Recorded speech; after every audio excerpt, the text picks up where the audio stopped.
Dyma goleg llyfrgellwyr Cymru yn Llanbadarn Fawr ger Aberystwyth.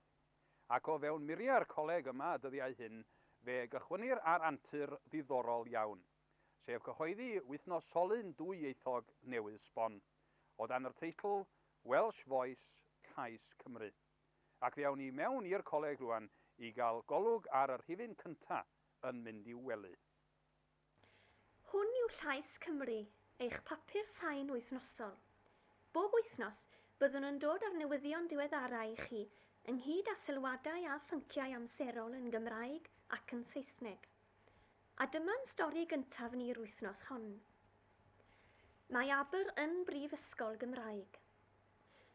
Ni chafwyd cefnogaeth i gais am wneithpwyd i lys Prifysgol Cymru ym Mangor wythnos diwethaf i sefydlu Coleg Cymraeg y Iaith yn Aberystwyth fel rhan o'r brifysgol yno.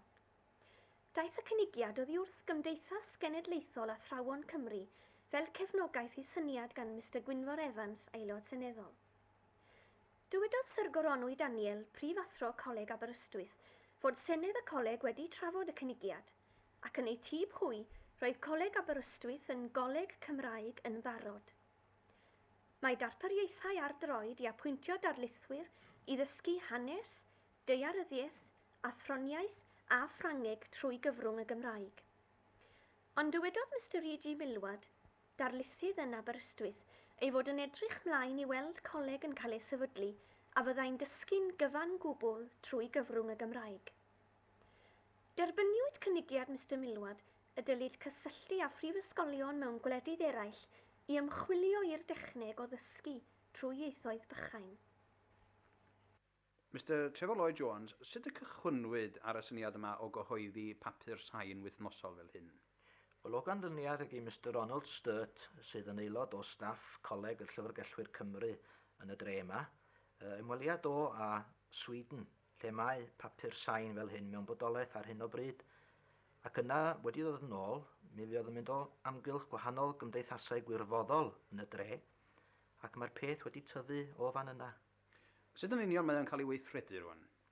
Wel, mae yna banel golygu ac mae'r newyddiadurion wythnosol yn dod i'r ganolfan ac yna mae'r newyddion angenrheidiol i roi ar y papur sain yn cael ei ddethol gan y panel golygu ac yna'n cael ei roi ar y tap. Dwi'n sylwi fod hwn yn bapur dwyieithog hefyd. O, ydy, mae'n banel o ddarllenwyr sydd yn abal i ddarllen yn Gymraeg ac yn Saesneg. Faint o hyd fydd pob papur wythnosol? Wel, yn y dechrau, rhyw awr fydd y papur yn para, ac da ni'n gobeithio fel fydd ni'n cael yn traed danon, y bydd y papur yn para am 2 awr. A sawl copi fyddwch chi'n ei gyhoeddi bob wythnos? Ar y dechrau, 19 fydd yn cael ei gyhoeddi. Ond wrth gwrs, fel fydd y galw ac fel byddwn ni'n gallu troi y papur allan, does na ddim rheswm na fydd o'n cynyddu dydwch yn ebyn Pasg 1971 i rywle o gwmpas 45 o papurau. A sut byddwch chi'n dosbarthu'r tapiau yma o gwmpas y sir? Trwy'r post yn rhad ac am ddim.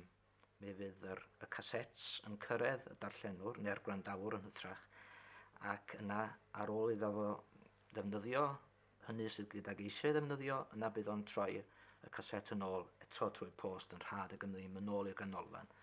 Cyna fe fydd y broses yn cael ei defnyddio yr wythnos wedyn. Da chi'n credu bod yna alw am y math yma o wasanaeth yn Sir Aberteifi? O, oes.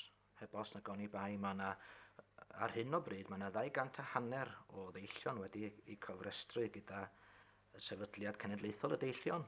Ydych chi'n rhagweld rwan y bydd siroedd eraill yng Nghymru a Lloegr yn dilyn eich esiampl chi yma yn Sir Aberteifi? Wel, da ni fel panel yn gobeithio hynny'n fawr iawn. Does na ddim pen draw i be all ddigwydd.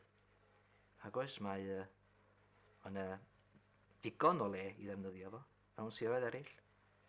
Ac efallai fydd gweddill o siroedd Cymru a Lloegr yn dilyn esiampl Sir Aberteifi? Wel, gobeithio'n fawr iawn.